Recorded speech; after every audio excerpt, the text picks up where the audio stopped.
பொதுப்பிரின் செய்திகளுக்காக சி. தரணி. தகுதியை வளர்த்து கொண்டு இந்தியாவிற்காக விளையாடுங்கள். மாணவர்கள் மற்றும் இளைஞர்களுக்கு புதுவை துணைநிலை ஆளுநர் கைலாஷ்நாதன் அறிவுரை. தாஜ்மஹாலை கூட விரைந்து கட்டியிருப்பார்கள், ஆனால் உப்பனாறு கால்வாய் மேம்பாலம் என்ற கேள்வியை எழுப்பி லட்சிய ஜனநாயக கட்சி தலைவரும் காமராஜ் நகர் தொகுதி சட்டமன்ற உறுப்பினருமான ஜோஸ் சார்லஸ் மார்டின் சட்டப்பேரவையில் அதிரடி பேச்சு. புதுச்சேரி சட்டப்பேரவையின் பட்ஜெட் கூட்டத்தொடர். அரசு வேலை வாங்கி தருவதாக கூறி பொதுமக்களிடம் 25 லட்சம் ரூபாய் வசூலிப்பதாக சட்டமன்ற உறுப்பினர்கள் அதிரடி புகார். நேபாளத்தில் இயற்கை சீற்றத்தில் உயிரிழந்தவர்களுக்கு புதுச்சேரி சட்டப்பேரவையில் இரங்கல் தெரிவிக்கப்பட்டது.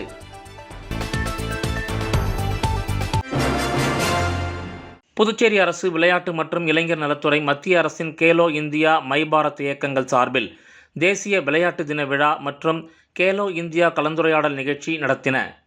புதுச்சேரி பிள்ளையார்குப்பம் மகாத்மா காந்தி மருத்துவக் கல்லூரியில் இன்று இந்த நிகழ்ச்சி நடைபெற்றது. துணைநிலை ஆளுநர் கைலாஷ்நாதன் சிறப்பு விருந்தினராக இந்த நிகழ்ச்சியில் கலந்து கொண்டார். மாநிலங்களவை உறுப்பினர் செல்வகணபதி, கல்வி மற்றும் விளையாட்டுத்துறை செயலாளர் கிருஷ்ணமோகன் உப்பு, மை பாரத் இயக்கத்தின் மாநில இயக்குனர் திரு திரவீன் சார்லஸ்டன் ஆகியோர் உடனிருந்தனர். மாணவர்களோடு கலந்துரையாடிய துணைநிலை ஆளுநர் பேசிய கருத்துக்களில், விளையாட்டில் ஒருவர் பதக்கம் பெற வேண்டும் என்றால் அவர் தொடர்ந்து அதில் பயிற்சி எடுக்க வேண்டும். ஒரே நாளில் சாதனைகள் நிகழ்வதில்லை. எந்த விளையாட்டாக இருந்தாலும் அதில் நாம் சாதனை படைப்பதற்கு காலம் எடுத்துக்கொள்ளும். 2036 ஒலிம்பிக் விளையாட்டு இந்தியாவில் நடைபெறப் போகிறது என்பதை பற்றி நாம் அனைவரும் பெருமைப்பட வேண்டும். அது நம்முடைய இந்திய விளையாட்டு சூழ்நிலையை மாற்றி அமைக்கக்கூடும். அப்படி ஒரு விளையாட்டு சூழலைத்தான் கேலோ இந்தியா இயக்கம் உருவாக்க முயற்சிக்கிறது. இங்கே பெரும்பாலும் மருத்துவ மாணவர்கள் அமர்ந்திருக்கிறீர்கள். நம்முடைய நாட்டின் சுகாதார எதிர்காலம் உங்கள் கையில்தான் இருக்கிறது. போதைப் பழக்கம் உள்ளவர்களையும் மற்ற குறைபாடு உள்ளவர்களையும் நீங்கள்தான் சிகிச்சை அளித்து மீட்டெடுக்கப் போகிறீர்கள். அண்மையில் 25 மை பாரத் தன்னார்வலர்களை ஜிப்மர் மருத்துவமனைக்கு அழைத்துச் சென்றேன். காரணம், உலக தரத்திலான மருத்துவ சிகிச்சையை இந்தியாவால் தர முடியும் என்பதை தன்னுடைய இளைஞர்கள் புரிந்து கொள்ள வேண்டும் என்பதுதான். நாம் அதை பற்றி பெருமைப்பட வேண்டும். அன்று அவர்கள் ஒரு உறுதிமொழி எடுத்தார்கள். கர்ப்பப்பை வாய் புற்றுநோய்க்கு எதிரான தடுப்பூசி பற்றிய விழிப்புணர்வை எல்லோருக்கும் ஏற்படுத்துவோம் என்று கூறினார்கள். இங்கே வந்திருக்கும் இளைஞர்களுக்கு தன்னுடைய செய்தி இதுதான். உடல் ஆரோக்கியத்திற்காக விளையாடுங்கள். நம்பிக்கை வளர்த்து கொள்ள, ஒழுக்கத்தை வளர்த்து கொள்ள, நட்பை வளர்த்து கொள்ள, சாதனை படைக்க விளையாடுங்கள். தகுதியை வளர்த்து கொண்டு இந்தியாவிற்காக விளையாடுங்கள் என்றார். முன்னதாக மாணவர்களோடு பாரத பிரதமர் திரு நரேந்திர மோடி கலந்துரையாடல் நிகழ்ச்சி மாணவர்களுக்கு நேரலை செய்யப்பட்டது. தாஜ்மஹாலை கூட விரைந்து கட்டியிருப்பார்கள், ஆனால் உப்பனாறு கால்வாய் மேம்பாலம் குறித்து கேள்வி எழுப்பிய லட்சிய ஜனநாயக கட்சி தலைவரும் காமராஜ் நகர் தொகுதி சட்டமன்ற உறுப்பினருமான ஜோஸ் சார்லஸ் மார்டின் பேரவையில் அதிரடியாக பேசினார்.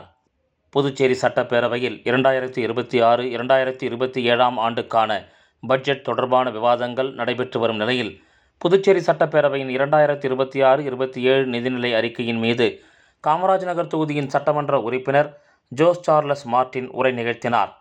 அப்போது அவர், பட்ஜெட் ஆண்டுதோறும் தாக்கல் செய்யப்பட்டாலும் அதில் அறிவிக்கப்படும் திட்டங்கள் நடைமுறைக்கு வந்து பொதுமக்களுக்கு பயன் அளிக்கிறதா என்பதை அரசு தொடர்ந்து கண்காணிக்க வேண்டும் என்றார்.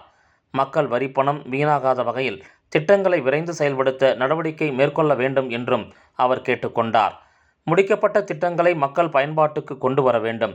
உப்பளத்தில் மீன் மார்க்கெட் கட்டி முடிக்கப்பட்டும் இதுவரை திறக்கப்படாமல் இருப்பதாக குறிப்பிட்ட ஜோஸ் சார்லஸ் மார்டின், மக்கள் பணத்தில் உருவாக்கப்பட்ட கட்டட அமைப்புகள் பயன்பாடின்றி கிடப்பதை தவிர்க்க வேண்டும் என்றார். அதேபோல் அண்ணா திடல் கட்டி முடிக்கப்பட்டும் இதுவரை பயனாளிகளுக்கு வழங்கப்படவில்லை. பேருந்து நிலைய கடைகளும் பயனாளிகளிடம் ஒப்படைக்கப்படவில்லை என்று அவர் சுட்டிக்காட்டினார். இந்திரா காந்தி விளையாட்டு அரங்கம் மாணவர்கள் மற்றும் விளையாட்டு வீரர்களின் பயன்பாட்டுக்கு முழுமையாக கொண்டு வரப்பட வேண்டும் என்றும், கட்டி முடிக்கப்பட்டுள்ள குடியிருப்புகள் அனைத்தும் உரிய பயனாளிகளுக்கு விரைந்து ஒப்படைக்க வேண்டும் என்றும் வலியுறுத்தினார். உப்பனாறு கால்வாய் பணிகளை விரைந்து முடிக்க வேண்டும் என்றும், உப்பனாறு கால்வாய் பணிகள் நீண்ட காலமாக நடைபெற்று வருவதை சுட்டிக்காட்டிய அவர், தாஜ்மஹால் கட்டி முடிக்கப்பட்ட காலத்திற்கு இணையாக உப்பனாறு கால்வாய் பணிகள் தொடர்ந்து நடைபெற்று வருவதாக விமர்சித்தார். இதற்கு தேவையான நிதியை உடனடியாக விடுவித்து பணிகளை விரைந்து முடிக்க வேண்டும் என்றும் அவர் கேட்டுக்கொண்டார். இதேபோல் பள்ளி நேரங்களில் கனரக வாகனங்களுக்கு கட்டுப்பாடு குறித்து புதுச்சேரியில் பள்ளி நேரங்களில் கனரக வாகனங்கள் அதிக அளவில் செல்வதால் விபத்துக்கள் ஏற்படும் அபாயம் உள்ளதாக தெரிவித்த அவர், பள்ளி மாணவர்களின் பாதுகாப்பை உறுதி செய்ய உரிய நடவடிக்கை எடுக்க வேண்டும் என்றார். மாணவர்களின் உயிரிழப்பை தடுக்க பள்ளி நேரங்களில் கனரக வாகனங்களின் போக்குவரத்தை கட்டுப்படுத்துவதுடன் தேவையான இடங்களில் யூ-டர்ன் உள்ளிட்ட சிறப்பு போக்குவரத்து திட்டங்களை செயல்படுத்த வேண்டும் என்றும் வலியுறுத்தினார். உள்ளாட்சி தேர்தலை நடத்த வேண்டும் என்றும் புதுச்சேரியில் நீண்ட காலமாக எதிர்பார்க்கப்படும் உள்ளாட்சி தேர்தலை நடத்த வேண்டும் என்றும் ஜோஸ் சார்லஸ் மார்ட்டின் எம்எல்ஏ வலியுறுத்தினார். உள்ளாட்சி தேர்தல் நடத்தி முடிக்கப்பட்டால் மக்களின் அடிப்படை பிரச்சனைகள் உள்ளூர் அளவிலேயே தீர்க்கப்படுவதுடன் சட்டமன்ற உறுப்பினர்களின் பணிச்சுமையும் குறையும். இதன் மூலம் சட்டமன்ற உறுப்பினர்கள் தொகுதி மக்களுக்கான கூடுதல் பணிகளில் கவனம் செலுத்த முடியும் என்றார். புதுச்சேரிக்கு வரும் புதிய தொழிற்சாலைகளுக்கு தேவையான சாலை, மின்சாரம், குடிநீர் உள்ளிட்ட அடிப்படை வசதிகளை அரசு ஏற்படுத்தி தர வேண்டும் என்றும் அவர் கேட்டுக்கொண்டார். போக்குவரத்து நெரிசலை குறைக்க தேவையான பகுதிகளில் ஒரு வழிப்பாதை திட்டங்களை செயல்படுத்த வேண்டும் என்றும் அதிக செலவு இல்லாமல் செயல்படுத்தக்கூடிய பல்வேறு திட்டங்களை அடையாளம் கண்டு நடைமுறைப்படுத்த வேண்டும் என்றும் வலியுறுத்தினார். இதேபோல் வறண்டு போன பாலைவனம் போல் இருந்த தமிழ்நாட்டின் ராமநாதபுரத்தில் நீர்நிலைகள் தூர்வாரப்பட்டதன் மூலம் லட்சக்கணக்கான மக்கள் பயன்பெற்று வருவதை உதாரணமாக குறிப்பிட்ட அவர், புதுச்சேரியிலும் நீர்நிலைகளை முறையாக தூர்வாரி பாதுகாக்க வேண்டும் என்றார். காமராஜர் மணிமண்டபத்தில் ஏராளமான இடவசதி இருப்பதாக குறிப்பிட்ட ஜோஸ் சார்லஸ் மார்ட்டின், அந்த இடத்தை பயன்படுத்தி இளைஞர்களுக்கு போட்டித் தேர்வுகளுக்கான இலவச பயிற்சி மையம் அமைக்க வாய்ப்பு ஏற்படுத்த வேண்டும் என்றார். புதுச்சேரியில் பல்வேறு துறைகளில் சுமார் ரூபாய் 8,000 மட்டுமே சம்பளம் பெறும் நிலை இருப்பதாக குறிப்பிட்ட அவர், அவற்றை உயர்த்தி வழங்க வேண்டும் என்றும் இளைஞர்களுக்கு வேலைவாய்ப்புகளை உருவாக்கும் வகையில் அரசு நடவடிக்கைகளை மேற்கொள்ள வேண்டும் என்றும் வலியுறுத்தினார். பொதுமக்களின் பாதுகாப்பை கருத்தில் கொண்டு தெருநாய்களுக்கு தனி காப்பகம் அமைக்க வேண்டும் என்றும் சாலைகளில் சுற்றித் திரியும் மாடுகளால் ஏற்படும் பிரச்சனைகளை தவிர்க்க கோசாலை அமைக்க வேண்டும் என்றும் அவர் வலியுறுத்தினார். மக்கள் வரிப்பணத்தில் உருவாக்கப்படும் ஒவ்வொரு திட்டமும் காலதாமதம் இன்றி நிறைவேற்றப்பட்டு அது மக்களின் பயன்பாட்டுக்கு கொண்டு வரப்படுவதே உண்மையான நிர்வாகத்தின் வெற்றி என குறிப்பிட்ட ஜோஸ் சார்லஸ் மார்ட்டின், பட்ஜெட் அறிவிப்புகள் வெறும் அறிவிப்புகளாக இல்லாமல் செயல்பாட்டுக்கு வர வேண்டும் என்பதை சட்டப்பேரவையில் வலியுறுத்தினார். புதுச்சேரி சட்டப்பேரவையின் பட்ஜெட் கூட்டத்தொடரில் அரசு வேலை வாங்கி தருவதாக கூறி பொதுமக்களிடம் 25 லட்சம் ரூபாய் வசூலித்ததாக சட்டமன்ற உறுப்பினர்கள் அதிரடி புகார் தெரிவித்தனர். புதுச்சேரி அரசின் பல்வேறு துறைகளில் 3000க்கும் மேற்பட்ட காலி பணியிடங்களுக்கு தகுதி மற்றும் நேர்மையான முறையில் ஆட்களை நியமிக்க அரசு நடவடிக்கை எடுத்து வருவதாக சட்டப்பேரவையில் தெரிவிக்கப்பட்டது.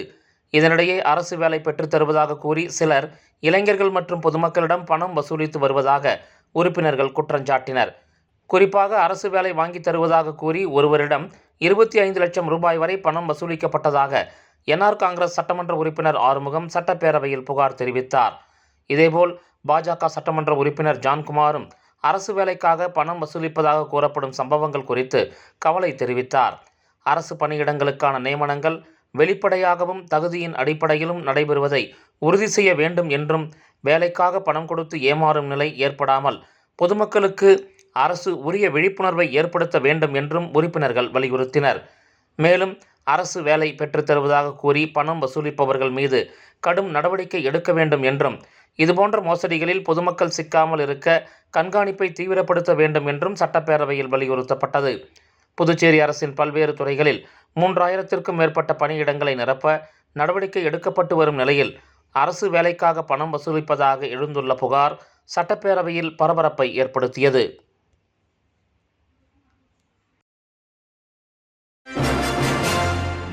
நேபாள இயற்கை சீற்றத்தில் உயிரிழந்தவர்களுக்கு புதுச்சேரி சட்டப்பேரவையில் இரங்கல் தெரிவிக்கப்பட்டது. புதுச்சேரி சட்டப்பேரவையின் பட்ஜெட் கூட்டத்தொடர் இன்று 3வது நாளாக நடைபெற்று வந்தது. காலை 9:30 மணிக்கு சட்டப்பேரவை கூடிய நிலையில் நேபாளத்தில் ஏற்பட்ட இயற்கை சீற்றத்தில் உயிரிழந்தவர்களுக்கு சட்டப்பேரவையில் இரங்கல் தெரிவிக்கப்பட்டது. நேபாளத்தில் ஏற்பட்ட இயற்கை பேரிடரில் உயிரிழந்தவர்களின் குடும்பத்தினருக்கு ஆழ்ந்த இரங்கலை தெரிவித்த தற்காலிக சபாநாயகர் அன்பழகன், உயிரிழந்தவர்களின் நினைவாக சட்டப்பேரவையில் 2 நிமிடங்கள் மௌன அஞ்சலி செலுத்த உறுப்பினர்களை கேட்டுக்கொண்டார். இதையடுத்து உறுப்பினர்கள் அனைவரும் எழுந்து நின்று மௌன அஞ்சலி செலுத்தினர். மேலும் நேபாளத்தில் ஏற்பட்ட இயற்கை சீற்றத்தால் பாதிக்கப்பட்ட மக்களுக்கு உடனடியாக உதவிக்கரம் நீட்டிய பிரதமர் நரேந்திர மோடிக்கு புதுச்சேரி சட்டப்பேரவையில் நன்றி தெரிவிக்கப்பட்டது. இதனைத் தொடர்ந்து துணைநிலை ஆளுநர் உரைக்கு நன்றி தெரிவிக்கும் தீர்மானம் மற்றும் பட்ஜெட் மீதான பொது விவாதம் நடைபெறுகிறது. Rotary Club of Pondicherry Friends City மாநில உறுப்பு மற்றும் திசு மாற்றும் அமைப்பு மற்றும் புதுச்சேரியில் உள்ள அனைத்து ரோட்டரி கிளப் சங்க உறுப்பினர்களும் இணைந்து இன்று உடல் உறுப்பு தானம் விழிப்புணர்வு பேரணியை நடத்தினர். Rotary Club of Pondicherry Friends City மாநில உறுப்பு மற்றும் திசு மாற்றும் அமைப்பு மற்றும் புதுச்சேரியில் உள்ள அனைத்து ரோட்டரி கிளப் சங்க உறுப்பினர்களும் இணைந்து இன்று உறுப்பு தானம் விழிப்புணர்வு பேரணியை புதுச்சேரி கம்பன் கலையரங்கத்திலிருந்து கடற்கரை காந்தி சிலை வரை நாட்டு நலப்பணி திட்ட மாணவர்களை கொண்டு மிகவும் சிறப்பாக நடத்தப்பட்டது. பேரணியை திருமதி டாக்டர் வனஜா வைத்தியநாதன் அவர்கள் கொடியசைத்து துவக்கி வைத்தார். மேலும் சோட்டோ அமைப்பு ஒருங்கிணைப்பாளர் டாக்டர் குமார் அவர்கள், நாட்டு நலப்பணி திட்ட அதிகாரி சதீஷ்குமார் அவர்கள், ஒருங்கிணைப்பாளர் சரவணன் அவர்கள், ரோட்டரி 2981 மாவட்ட துணை ஆளுநர் தேவிகா அவர்களும் கலந்து கொண்டு பேரணியை சிறப்பித்தனர். இப்பேரணியை Rotary Club of Pondicherry Friends City தலைவர் சக்திவேல், செயலாளர் பாலமுருகன், பொருளாளர் சிவக்குமார், திட்டத் தலைவர் ராஜ்குமார் மற்றும் சங்க உறுப்பினர்கள் ஏற்பாடுகள் செய்தார்கள் என்பது குறிப்பிடத்தக்கது.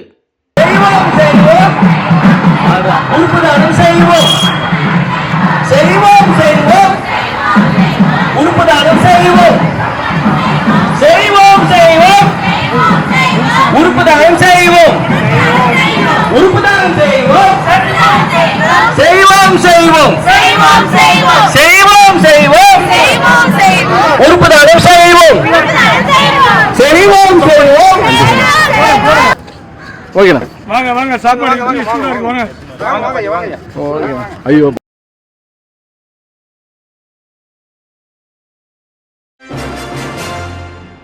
ராமநாதபுரம் ஸ்ரீ முத்துமாரியம்மன் கோயில் மகா கும்பாபிஷேக விழாவில் திரளான பக்தர்கள் கலந்து கொண்டு சாமி தரிசனம் செய்தனர். விழுப்புரம் மாவட்டம் வானூர் வட்டம் சேமங்கலம் மதுரா ராமநாதபுரம் கிராமத்தில் அமைந்துள்ள ஸ்ரீ விநாயகர், ஸ்ரீ முருகர், ஸ்ரீ கங்கையம்மன், ஸ்ரீ பொறையாத்தம்மன், ஸ்ரீ நாகதேவதை, ஸ்ரீ ஐயனாரப்பன் பூரணி பொற்களை சமேத ஸ்ரீ முத்துமாரியம்மன் ஆலயத்தில் புனராவர்த்தன ஜீர்ணோத்தாரண அஷ்டபந்தன மகா கும்பாபிஷேக விழா வெகு சிறப்பாக இன்றைய தினம் நடைபெற்றது. இதையொட்டி கடந்த 25ஆம் தேதி அணுக்கை, கணபதி ஹோமம், வாஸ்து சாந்தி, பிரவேச பலி உள்ளிட்ட சிறப்பு பூஜைகள் நடைபெற்றன.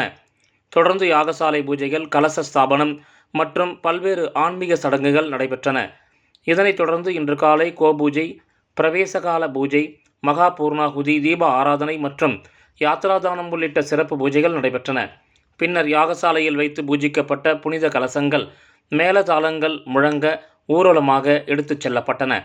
தொடர்ந்து காலை 9 மணி முதல் 10:30 மணிக்குள் கோயில் விமான கலசங்களுக்கு புனித நீர் ஊற்றப்பட்டு ஸ்ரீ முத்துமாரியம்மன் உள்ளிட்ட பரிவார தெய்வங்களுக்கு அஷ்டபந்தன மகா கும்பாபிஷேகம் வெகு சிறப்பாக நடைபெற்றது. பின்னர் மூலவருக்கு மகா அபிஷேகம் மற்றும் சிறப்பு அலங்காரம் செய்யப்பட்டு மகா தீப ஆராதனை நடைபெற்றது. இந்த கும்பாபிஷேக விழாவில் ராமநாதபுரம் மற்றும் சுற்றுவட்டார கிராமங்களைச் சேர்ந்த ஏராளமான பக்தர்கள் கலந்து கொண்டு அம்மனை தரிசனம் செய்து வழிபட்டனர். பக்தர்களுக்கு பிரசாதம் வழங்கப்பட்டது. வெள்ளிக்கிழமை முதல் மண்டல அபிஷேகம் தொடங்குகிறது. விழாவிற்கான ஏற்பாடுகளை ராமநாதபுரம் கிராம பொதுமக்கள் மற்றும் விழா குழுவினர் சிறப்பாக செய்திருந்தனர்.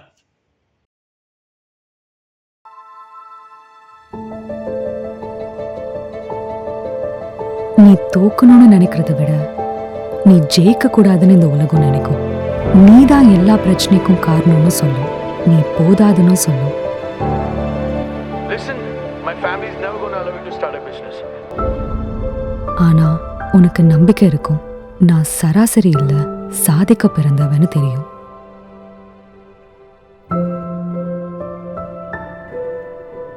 நீ யாருன்னு ப்ரூவ் பண்ணா மட்டும் போதும், உனக்கு மட்டும்.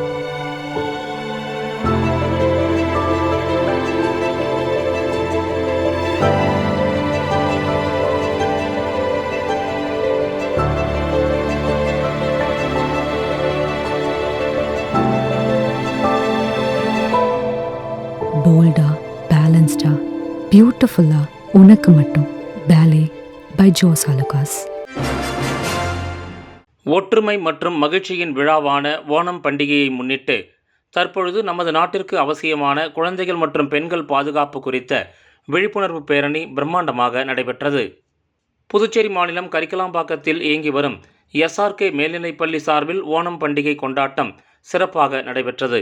இதில் பள்ளி மாணவர்கள், பெற்றோர்கள் மற்றும் ஆசிரியர்கள் உற்சாகத்துடன் கலந்து கொண்டு ஓணம் பண்டிகையை சிறப்பாக கொண்டாடினர். ஓணம் கொண்டாட்டத்தை தொடர்ந்து குழந்தைகள் மற்றும் பெண்கள் பாதுகாப்பு விழிப்புணர்வு பேரணி நடைபெற்றது. இப்பேரணியில் 700க்கும் மேற்பட்ட மாணவ மாணவிகள் உற்சாகத்துடன் பங்கேற்று குழந்தைகள் மற்றும் பெண்களின் பாதுகாப்பு குறித்த விழிப்புணர்வை பொதுமக்களிடம் ஏற்படுத்தினர். பேரணியின் சிறப்பம்சமாக மாணவர்கள் மகாபலி, வாமனன், கதகளி மற்றும் மோகினி உள்ளிட்ட வேடங்களில் மாறு வேடமிட்டு கலந்து கொண்டனர். கேரள பாரம்பரிய ஆடைகளை அணிந்து மாணவர்கள் பேரணியில் பங்கேற்றது பொதுமக்களின் கவனத்தை வெகுவாக ஈர்த்தது. மாணவர்களின் இம்மாறுவேட அணிவகுப்பை பொதுமக்கள் ஆர்வத்துடன் கண்டு பாராட்டினர். மேலும் மாணவர்கள் குழந்தைகளை பாதுகாப்போம், பெண்களை மதிப்போம், பாதுகாப்பான சமூகத்தை உருவாக்குவோம் உள்ளிட்ட பல்வேறு விழிப்புணர்வு வாசகங்கள் அடங்கிய பதாகைகளை ஏந்தியபடி பேரணியில் சென்றனர். அவர்களை பின்தொடர்ந்து மாணவர்களும் பெற்றோர்களும் ஆர்வத்துடன் கலந்து கொண்டு குழந்தைகள் மற்றும் பெண்கள் பாதுகாப்பு குறித்த விழிப்புணர்வை பொதுமக்களிடம் ஏற்படுத்தினர். இந்த விழிப்புணர்வு பேரணியின் தொடக்க விழாவில் முன்னிலை விருந்தினராக SRK மேல்நிலைப்பள்ளியின் தாளாளர் டாக்டர் T. மகேந்திரன் அவர்கள் கலந்து கொண்டார். சிறப்பு விருந்தினர்களாக திரு V. தியாகராஜன் அவர்கள், நிறுவனர் SRK கல்வி நிறுவனம், திரு E. மோகன்தாஸ் அவர்கள் MLA ஏம்பலம் தொகுதி, திரு D. இளமுருகு அவர்கள் உதவி ஆய்வாளர் கரிக்கலாம்பாக்கம், திரு J. சந்திரசேகர் அவர்கள் உதவி ஆய்வாளர் கரிக்கலாம்பாக்கம் ஆகியோர் கலந்து கொண்டு நிகழ்ச்சியை சிறப்பித்தனர். கேரள பாரம்பரிய உடைகள் மற்றும் வண்ணமயமான அலங்காரங்களுடன் மாணவர்கள், பெற்றோர்கள் கலந்து கொண்டதால் பள்ளி வளாகமும் பேரணி நடைபெற்ற பகுதிகளும் விழாக்கோலம் பூண்டன. இந்த நிகழ்ச்சியில் கலந்து கொண்ட சிறப்பு விருந்தினர்கள் காவல்துறை அதிகாரிகள், ஆசிரியர்கள், நடுவர்கள், பள்ளி நிர்வாகத்தினர், பெற்றோர்கள் மற்றும் மாணவர்கள் அனைவரையும் பள்ளி நிர்வாகம் அன்புடன் வரவேற்று கௌரவித்தது. இந்த நிகழ்ச்சியின் நிறைவில் பள்ளி நிர்வாகம் சார்பில் நிகழ்ச்சியில் கலந்து கொண்ட அனைவருக்கும் காலை உணவு வழங்கப்பட்டது. குழந்தைகள் மற்றும் பெண்கள் பாதுகாப்பு குறித்த விழிப்புணர்வை ஏற்படுத்தும் வகையில் ஓணம் கொண்டாட்டத்துடன் இணைந்து இப்பேரணியை சிறப்பாக ஒருங்கிணைத்தது வெற்றிகரமாக நடத்துவதற்கு ஒத்துழைப்பு வழங்கிய காவல்துறை அதிகாரிகள், ஆசிரியர்கள், பள்ளி மாணவர்கள், பெற்றோர்கள் மற்றும் பொதுமக்கள் அனைவருக்கும் SRK மேல்நிலைப்பள்ளி நிர்வாகம் சார்பில் நன்றி தெரிவிக்கப்பட்டது.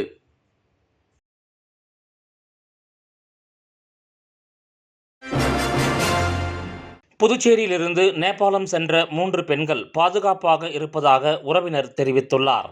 நேபாளத்திற்கு கும்பகோணம் ஏஜென்சி மூலம் 3 பேர் சென்றுள்ளனர். புதுச்சேரியைச் சேர்ந்த ஆனந்த சுந்தரி, வைஷ்ணவி, கீதா ஆகியோர் பாதுகாப்புடன் இருப்பதாக உறவினர்கள் தெரிவித்துள்ளனர். கைலாஷ் யாத்திரை சென்ற அவர்கள் தினமும் 2 முறை தொடர்பு கொண்டு பேசினார்கள். இன்று காலை பேசிய பிறகு தொடர்பு இல்லை. அவர்கள் பாதுகாப்பாக இருப்பதாக மாவட்ட நிர்வாகம் முதற்கட்ட தகவல் தெரிவித்து இருப்பதாக கீதாவின் மகன் விஷ்ணுராம் தெரிவித்துள்ளார். 3 பேர் சார் எங்கள் ஃபேமிலியிலேருந்து. ஒன்று எங்கள் அம்மா கீதா, எங்கள் elder sister Vaishnavi, cousin sister ஆனந்த சுந்தரி, 3 பேர் போயிருக்காங்க. ஞாயிற்றுக்கிழமை நைட்டு கிளம்புனாங்க. ஸோ இன்றைக்கி காலையில் தான் எங்கிட்ட கடைசியாக பேசுனது. அதுக்கப்புறம் எங்களுக்கு கனெக்ட் இல்லை. அவங்கள ட்ரை பண்ணாலும் கிடைக்கல. நாங்களே நியூஸில் பார்த்துட்டு தான் எங்களுக்கு இந்த மாதிரி ஆச்சுன்றது தெரியும். ட்ரை பண்ணின்னு இருக்கோம், அவங்க ரீச் ஆகலை. பட் எங்களுக்கு ஒரு இன்ஃபர்மேஷன், சோர்ஸ் ஆஃப் இன்ஃபர்மேஷன் இதுலேருந்து டிசாஸ்டர் மேனேஜ்மெண்ட்லேருந்து வந்தது. சேஃபாக இருக்காங்க அப்படின்னு சொல்கிறாங்க. பட் ஒரு தடவை அவங்க கூட பேசிட்டா நாங்கள் கொஞ்சம் கம்ஃபர்ட்டாக இருக்கும். ஸோ இப்போதைக்கு இது மட்டும்தான் எங்களுக்கு இன்ஃபர்மேஷன். கும்பகோணத்தில் ஒரு ட்ராவல் ஏஜென்ட் வழியாக தான் போனது. அவங்க மாவட்ட நிர்வாகம் நேரடியாக உங்களை தொடர்பு கொண்டாங்களா, இல்லை நீங்கள் தொடர்பு கொண்டு கேட்டிங்களா? அவங்க தொடர்பு கொண்டாங்க சார். அவங்களே தொடர்பு கொண்டு என்ன தகவல் சொன்னாங்க? 3 பேர் சேஃபாக இருக்காங்க. அதாவது அம்மா பிறந்த ஊர் கரிமாணிக்கம். ஸோ கரிமாணிக்கம்னு சொல்கிறாங்க. கரிமாணிக்கத்துலேருந்து 2 பேரும், ஒருத்தவங்க காமராஜ் நகர் தொகுதி, காமராஜ் நகர்லேருந்து இது சேஃபாக இருக்காங்கன்றது சொன்னாங்க. கம்யூனிகேஷன் அங்கே சுத்தமாக சேட்டலைட் ஃபோன்ஸ் தவிர வேறு எதுவுமே எடுக்கலன்னு சொன்னாங்க. ஸோ கம்யூனிகேஷன் ஏதாவது பண்ண முடியும்னா நாங்கள் ட்ரை பண்ணிவிட்டு நாங்கள் ஃபஸ்ட் ஹேண்ட் இன்ஃபர்மேஷன் கொடுக்குறோம் அப்படின்னு தான் சொல்லியிருக்காங்க. ஸோ இதுதான் எங்களுக்கு இப்போதைக்கு வந்த இன்ஃபர்மேஷன். ட்ராவல் ஏஜென்சியில் உங்களுக்கு எதாவது தகவல் சொன்னாங்க? அவங்களும் எங்களை மாதிரி தான் அவஸ்தப்படுறாங்க சார். அவங்களுக்கும் பேசிக் இன்ஃபர்மேஷன்ஸ் தான் வருது. அவங்க சன்னும் அதில் தான் இருக்காங்க. அவங்களுடைய டீம் மெம்பர்ஸும் ஒரு 14 பேரும் அங்கே இருக்காங்க. அதில் அவங்களும் எந்த அளவுக்கு இன்ஃபர்மேஷன் கிடைக்குதோ எங்கள் கூட ஷேர் பண்ணுறாங்க. ஒருத்தருக்கு ஷேர் பண்ணும்போது என்கிட்ட என்ன இன்ஃபர்மேஷன் இருக்கோ அதுதான் அவங்களுக்கு இருக்குது. ஸோ அது மட்டும் தான் இப்போதைக்கு வந்துருக்கு. இப்போ சமூக வலைதளங்கள் நிறைய பயன்படுத்தக்கூடிய நிலையில் இருக்கிறப்ப வாட்ஸ்அப்பில் இருந்து தற்போதைய நிலைமை இல்லை இதுக்கு முன்னாடி இருந்த ஃபோட்டோஸ் ஏதாச்சும் அவங்க அனுப்பியிருக்காங்களா? நேற்று அமிச்சாங்க. நேற்று அவங்க நேபாளில் இருக்கும்போது அமிச்ச ஃபோட்டோ தான் கடைசி ஃபோட்டோ. ஸோ காலையில் பேசுனது, ஃபோனில் பேசுனது, அதோடு தான். அதுக்கப்புறம் எதுவுமே மெசேஜஸ் எதுவும் போனதுலேருந்து உங்களை தொடர்பு கொண்டுகிட்டே இருந்தாங்க. ஆமாம், இன்னைக்கு மட்டும் தான் தொடர்பு கொள்ள முடியும். காலையில் ஒரு ஃபோன், நைட் ஒரு ஃபோன் ஜென்ரலாக பேசிடுவாங்க வீட்டிலேருந்து. ஸோ அதுவும் இருந்தது. இன்னைக்கு காலையில் 6:15 பேசினாங்க. ஸோ பஸ்ஸில் ஏறுறோமான்னு சொன்னாங்க. அதோடு சரி. அதுக்கப்புறம் கம்யூனிகேஷன் எதுவும் இல்லை. ஜென்ரலாக நம்மளும் வந்து அவங்க போய் இறங்கினதுக்கப்புறம் தான் ஃபோன் பண்ணுவாங்க. அந்த ஃபோனுக்காக வெயிட் பண்ணியிருந்தோம். அதுக்குள்ளே இந்த மாதிரி நடந்திருக்கு. 3 பேர் தானே, மற்றபடி யாரும் இல்லை? 3 பேர். எங்கள் ஃபேமிலியிலேருந்து 3 பேர், எனக்கு தெரிஞ்சு பாண்டிச்சேரியிலேருந்து 3 பேர் தான்.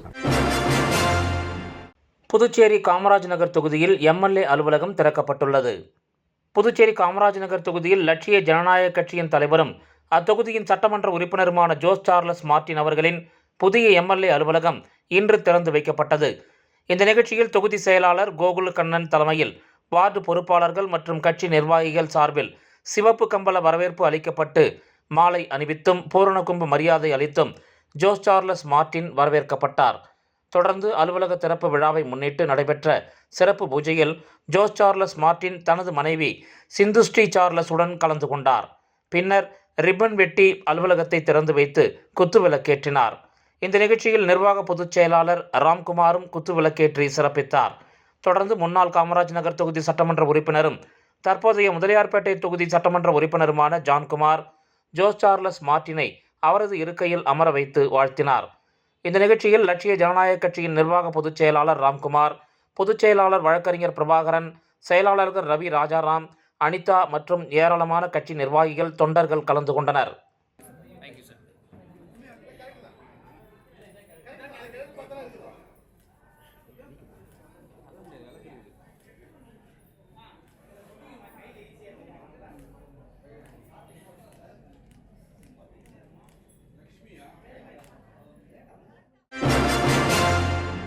நபிகள் நாயகம் பிறந்தநாள் விழாவில் முனைவர் சுந்தரமுருகன் நல்லிணக்க உரை நிகழ்த்தினார். புதுச்சேரி லாஸ்பேட்டையில் அமைந்துள்ள நூரே ஹிதாயத்துல் இஸ்லாமிய மஸ்ஜித் பள்ளிவாசலில் மிலாது நபி விழா என்னும் நபிகள் நாயகத்தின் பிறந்தநாள் விழா வெகு சிறப்பாக கொண்டாடப்பட்டது.